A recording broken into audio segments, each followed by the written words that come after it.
అవును, అతి క్లిష్టమైన సమస్య ఒకటి వచ్చి పడింది. నాకు తెలుసు మహారాజా. ఏ విధంగా అయితే ఇద్దరు మహారాణులు పాపిడిసరాలు కోరుకున్నారో అదే విధంగా ఇద్దరు మహారాణులు సీతమ్మ తల్లి పాత్ర పోషించాలనుకుంటున్నారు కదా? కాదు, ఆ సమస్యకి తమరు ఎలాగూ పరిష్కారం చెప్పి తీరాలి. కానీ మరొక సమస్య వచ్చింది రామకృష్ణ. ఏమిటది మహారాజా?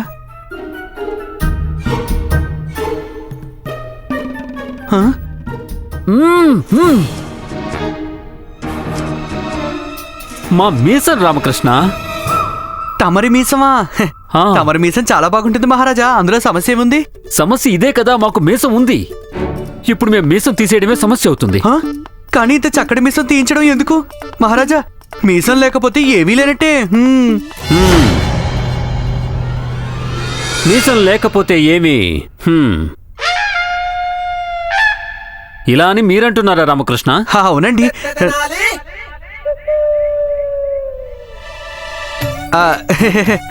అది నేను తమరి గురించి మాట్లాడుతున్నాడు మహారాజా. మీసం తమ వంటి మహానుభావులైన మహారాజులకి గౌరవం. కానీ వారికి మీసం లేదు కదా. ఎవరికి? శ్రీరామచంద్ర ప్రభువుకి. ఇక తమరే ఆలోచించండి రామకృష్ణ పండితులు. ఒకవేళ శ్రీరామచంద్రునికి మీసం ఉండుంటే వారు ఎలా ఉండుండేవారు? అవునవును మహారాజా, తమరు దిగులు పడడం సమంజసమే. పైగా మేము మీసం తీయించను లేము. మహారాజు శ్రీకృష్ణదేవరాయలు మీసం లేకుండా ఎలా ఉంటారు?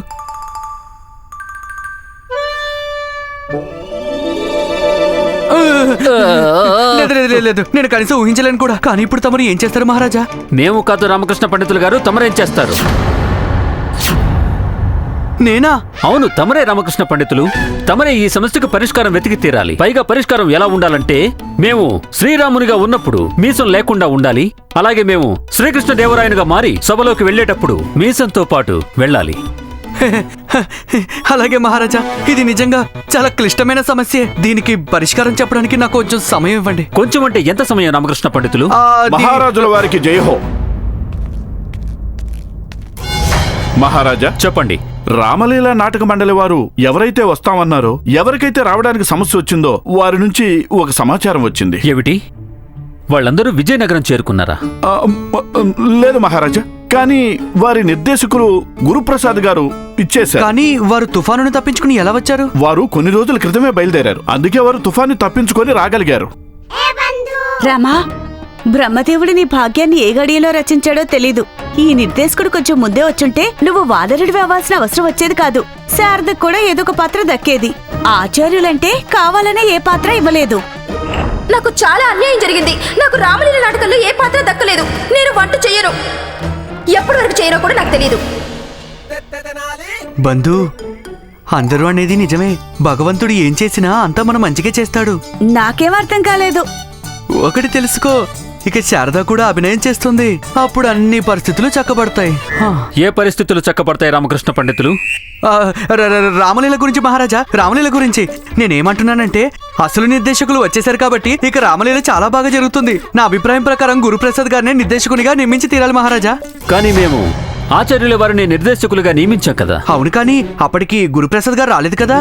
అవును మహారాజా, గురుప్రసాద్ గారు చాలా ప్రసిద్ధిగాంచిన నిర్దేశకులు. వారి స్వభావం కొంచెం విచిత్రంగా కట్టుకుంటుందనుకోండి.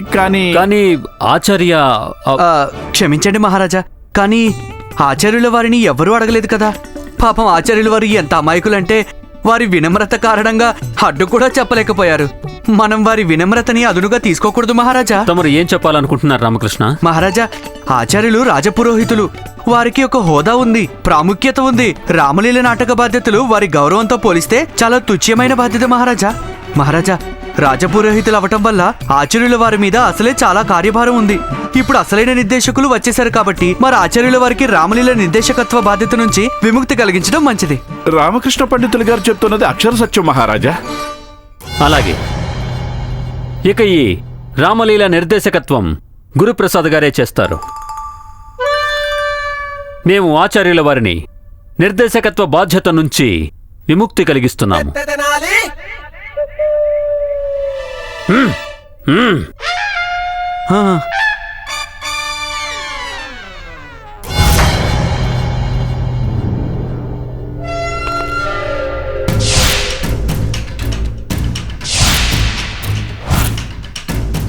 ఈ రసాయనం పండ్ల మీద చల్లాలి. రేపు ఉదయం కల్లా ఇది ఆరిపోతుంది. అప్పుడు ఎవ్వరికీ అనుమానం కలగదు. మహారాజు శ్రీకృష్ణదేవరాయుడు శబరిఘట్టంలో వీటిని ఆరగిస్తే అప్పుడు వారిని ఎవ్వరూ కాపాడలేరు.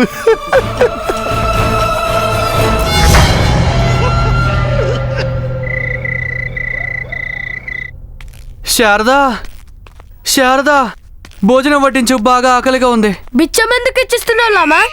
ఏయ్, భిక్ష ఎవరు యాచిస్తున్నారు? ఇది నా ఇల్లు. ఆ అధికారంతో భోజనం పెట్టమని అడుగుతున్నాను. ఇదిగో సానదాలు తిను. ఎందుకు? నేనేమైనా గుర్రానా ఏమిటి శనగలు తినడానికి? నువ్వు తిను. ఇదే భోజనం. సాలద అలక పానుపు మీద కూల్చుంది. అవును కదా, ఏదిటివు? నేనేం చేయలేదమ్మా. లామాని తెమ్మన్నారు సనదలు.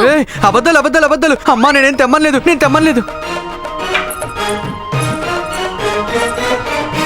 శారదా, బాగా ఆకలిగా ఉంది. నువ్వెందుకు అందరిని ఇబ్బంది పెడుతున్నావు? తీసుకోండి. ఏమిటి? తినడానికి ఏం దొరికితే అది తీసుకోండి. నేనైతే వంట చేయను. నీకు నా గురించి కొంచెం కూడా దిగులేదు కదా? తమరు నా గురించి చాలా దిగులు పడుతున్నారు కదా. మీరేమో వానరుడైపోయారు. వానరుడా? రామలీలలో. ఓహో, రామలీల. ఆ నాటకంలో నువ్వు కూడా పాల్గొనొచ్చు శారదా. ఏ పాత్ర లేకుండానా? కాదు కాదు, నీ కోసం నేను పూర్తిగా నాటక నిర్దేశకుడినే మార్చేశాను. మీరు చెప్పేది నిజమేనా? అవునవును శారదా, ఒక కొత్త నిర్దేశకులు రాబోతున్నారు. వారు ఖచ్చితంగా నీకు ఒక మంచి పాత్ర ఇస్తారు. పాయసం గారెలు తింటారా? తప్పకుండా తింటాను. తీసుకోండి.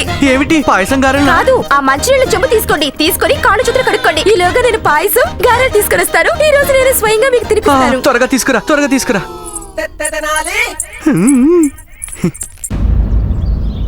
ఏంటి? ఆచార్య తాతాచార్యుల వారు ఇక లేరా? ఏమిటి? అయ్యో భగవంతుడా, ఇదెప్పుడు జరిగింది? నిన్న రాత్రే కదా వారిని కలిశాము. ఆచార్య తాతాచార్యుల వారు ఇక మనకి నిర్దేశకులుగా లేరు అని. ఆచార్యుల వారు ఇక నిర్దేశకులు కాదు, గురుప్రసాద్ గారిని నిర్దేశకునిగా నియమించారు. వారు ఈ పాటికి వస్తూనే ఉంటారు. ఆచార్య, సంతోషంగా ఉంది, చాలా సంతోషంగా ఉంది. మీరందరూ నా కోసం ఎదురు చూస్తుండడం చూస్తుంటే. మంచిది.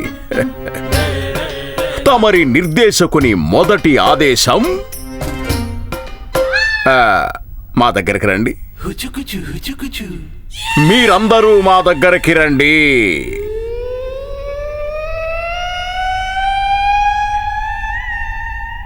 రండి.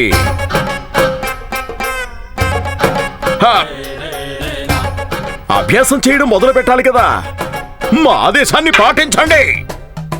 ఆచార్య, తమరు నిర్దేశక బాధ్యతలు నిర్వర్తించాల్సిన అవసరం ఏమీ లేదు. ఎందుకు? ఇప్పుడు ఆ బాధ్యతని నువ్వు నిర్వర్తిస్తావా ఏంటి? మన రామలీల నాటక వానరుడా, అది కూడా చివరి వానరుడా? కాదాచార్య, అసలు విషయం ఏమిటంటే మహారాజుల వారు గురుప్రసాద్ గారిని కొత్త నిర్దేశకునిగా నియమించారు. గురువుగారు, మహారాజు గారు వర్షం లేకుండానే తమరి మీద పిడుగు పడేలా చేశారు. దీన్నే అంటారు గుండు కొట్టించుకోగానే తల పగలడం అని. దీన్ని పట్టుకో. అలాగే గురుగారు. మేవలా ఎప్పటికీ జరగనివ్వం. వారు గురువు అయితే మేము మహాగురువులం. అవును, తమరు గురు శ్రేష్ఠులు. వారు చిన్న గురువు అయితే తమరు మహాగురువులు. కానీ ఇప్పుడు వారు నిర్దేశకులు, తమరు ఏమీ కారు. మేము అప్పుడు ఇప్పుడు ఎప్పటికీ నిర్దేశకులమే.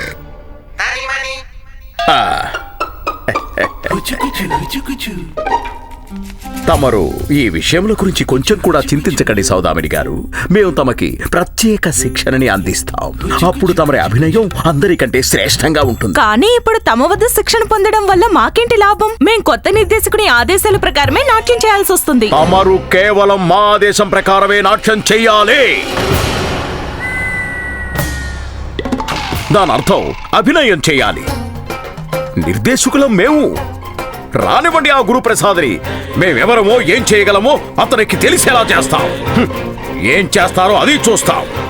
ఆచార్య, దయచేసి అక్కడ కూర్చోకండి. అది నిర్దేశకుని స్థానం కదా. మా వంటి లోకప్రియులు, మహాజ్ఞాని, మహాపండితుని సమక్షంలో ఆ గురువు ఏ పాటి వారు చెప్పండి. ఆలోచించుకోండి ఆచార్య. ఏం చేసినా బాగా ఆలోచించి చెయ్యండి, లేకపోతే అభ్యాసం చేయడానికి కూడా వీలు లేకుండా అయిపోతారేమో. జాగ్రత్త ఆచార్య, మహారాజుల వారి ఆజ్ఞను ఉల్లంఘిస్తే తగిన పరిణామాలను ఎదుర్కోవాల్సి ఉంటుంది.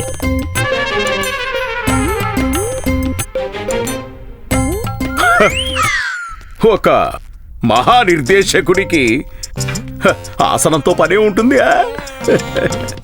ఆచార్య, మహారాజుల వారు తమరు అభినయం చేస్తుంటే చూడాలనుకుంటున్నారు. అలాగా? ఓహో,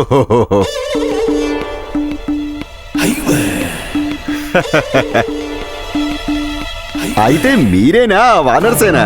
మీతోనేనా రామలీల నాటకం వేయాల్సింది? ఆ, గురుదేవా తమరు ఆగో.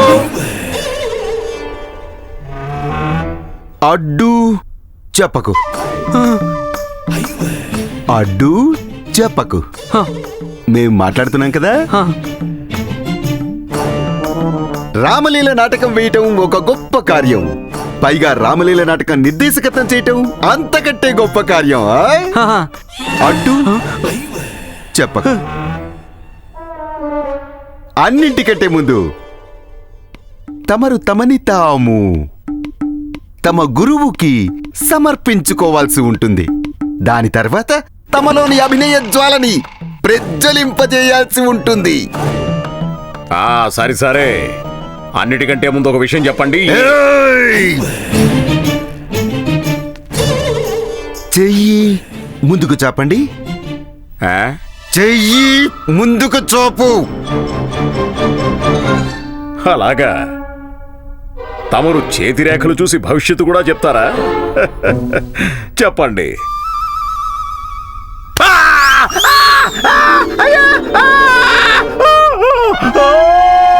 చెప్పాను కదా, అడ్డు చెప్పవద్దు.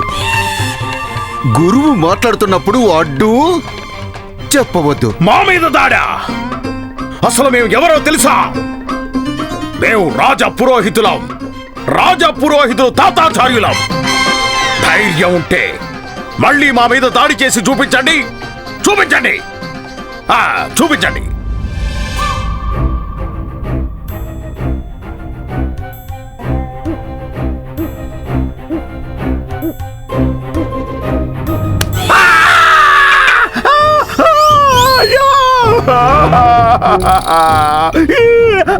చెప్పాను కదా, అడ్డు చెప్పవద్దు అని.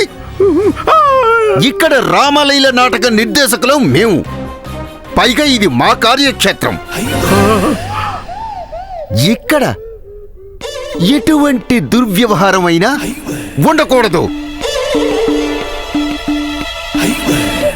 ఇక్కడ గురువైనా లేక మహాగురువైనా అన్నీ మేమే.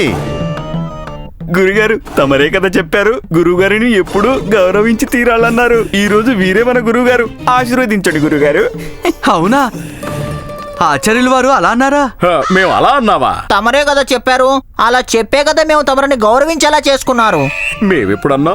ఓహోహోహోహో, తమరిది ఎంత ఉన్నతమైన వ్యక్తిత్వం గురువుగారు. స్వయంగా అంత పెద్ద గురువులు అయ్యుండి కూడా తమరు గౌరవనీయులైన గురుప్రసాద్ గారి ఆదేశాన్ని పాటిస్తారు, వీరిని గౌరవిస్తారు. చూడండి.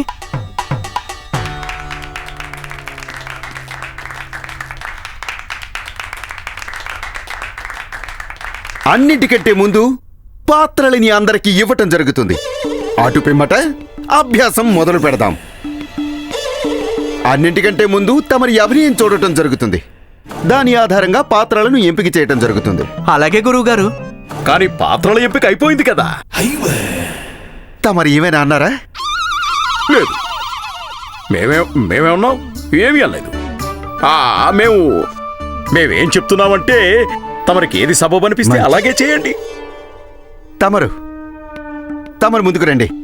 అందరికంటే ముందు తమరు నాటక వాక్యాలను ఉచ్చరించాలి. ఆచార్య, నేనొక వానరుడి పాత్రను పోషిస్తున్నాను. నాకు వాక్యాలే ఉండవు. చెయ్యి ముందుకు చాపు. ముందుకు చాపు.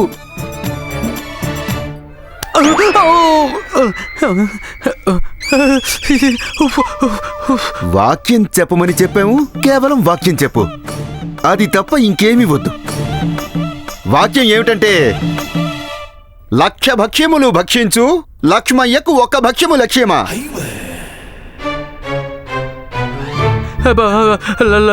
లక్ష భక్షములు భక్షించు భక్షయ్య భక్ష. సరిగ్గా ఉచ్చరించు. ఒక్క నిమిషం.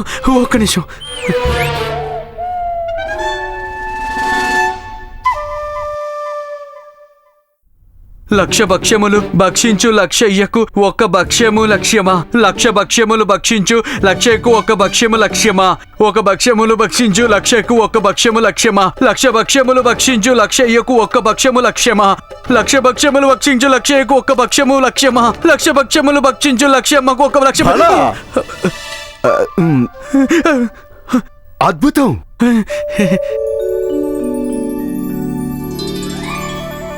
ఏ మూర్ఖుడు నీకు వానరుడి పాత్రనిచ్చాడు?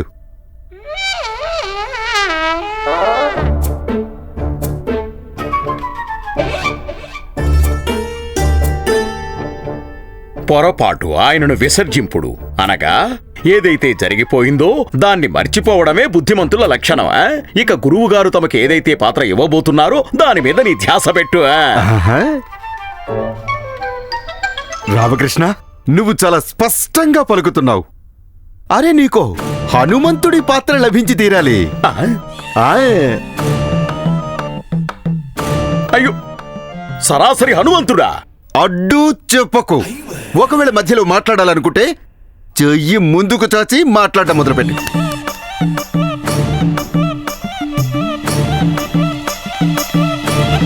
చూసావమ్మని, భగవంతుడి సన్నిధిలో ఆలస్యం అవ్వచ్చు కానీ నిరాశ మాత్రం మిగలదు. ఈ ముసలుడు నా చెంప మీద ఎన్ని దెబ్బలైతే కొట్టాడో అన్ని బెత్తంతో పడతాయి. అప్పుడు గాని వారికి అర్థం కాదు నొప్పి అంటే ఏంటో.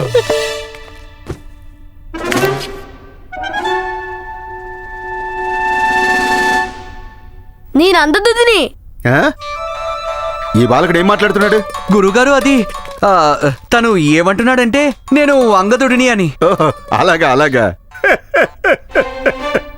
ఇతగాడి భాషే ఇలా ఉంటుంది. ఇతడు ఎటువంటి అంగదుడంటే ఇతడి భాష రాక్షసులు కాదు కదా, వానరులు కూడా అర్థం చేసుకోలేరు. నువ్వు వాక్యం చెప్పు. లక్ష భక్ష్యములు భక్షించు లక్ష్మణ. చెయ్యి ముందుకు చాపు. క్షమించండి గురుదేవా, చిన్నపిల్లాడు కదా. అలాగా? క్షమించాను క్షమించాను. ఇప్పుడు తన శిక్ష నీకు పడుతుంది. చెయ్యి ముందుకు చాపు.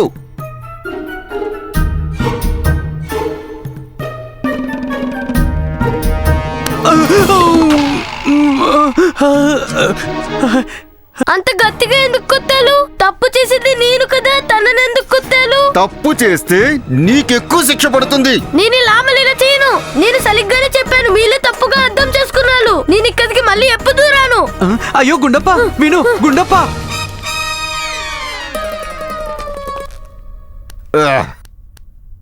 ఇప్పుడు లక్ష భక్ష్యములు లక్ష్మయ్య భక్షించు. లక్ష్మయ్య కాదు కాదు కాదు, భక్ష్యము ఒక లక్ష్యం. భక్ష్యములు లక్ష్మయ్య.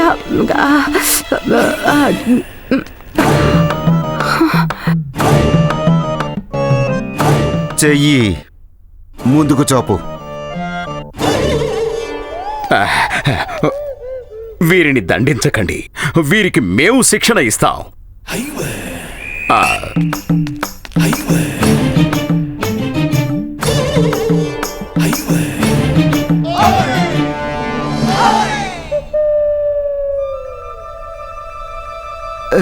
ఎంత కోమలంగా ఉన్నాయి తమరి చేతులు. తమరు ఎంత రూపవతో. తమరిని చూసి ఎవరైనా మోహంలో పడిపోతారు. వీరి మీద దాడి చేసినవాడు ఎవరైనా దుష్టుడే అవుతాడు. తమకి మేము శూర్పణఖ పాత్రనిస్తున్నాము. తమరే శ్రీరాముణ్ణి ఇంకా లక్ష్మణుణ్ణి తమ సౌందర్యంతో మోహించగలుగుతారు.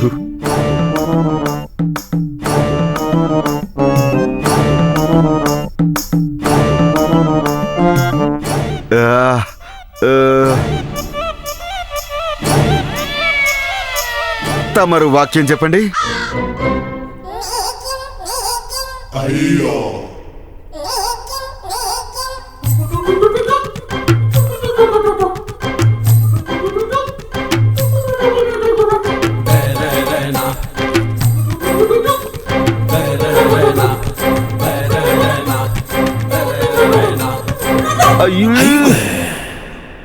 చెయ్యి కాదు, మోము. మ్మ్హ్మ్. అరే నోటితో వాక్యం చెప్పు. తప్పకుండా తప్పకుండా మేము కంఠస్థం చేశాం. లక్ష భక్ష్యములు భక్షించు లక్ష్మయ్యకు ఒక్క భక్ష్యమా. ఆగు, ఆగు, ఆగు. ఆగు. తమరి కోసం వాక్యాన్ని మార్చేశాం. తమరి కోసం మరొక వాక్యం. డమరుకం మోగే డమ్డమ్, డోలు మోగే డమ్డమ్. డమరుకం డోలు రెండూ కలిస్తే అప్పుడు డమ్డమ్ డమ్డమ్ డమ్డమ్ డమ్డమ్.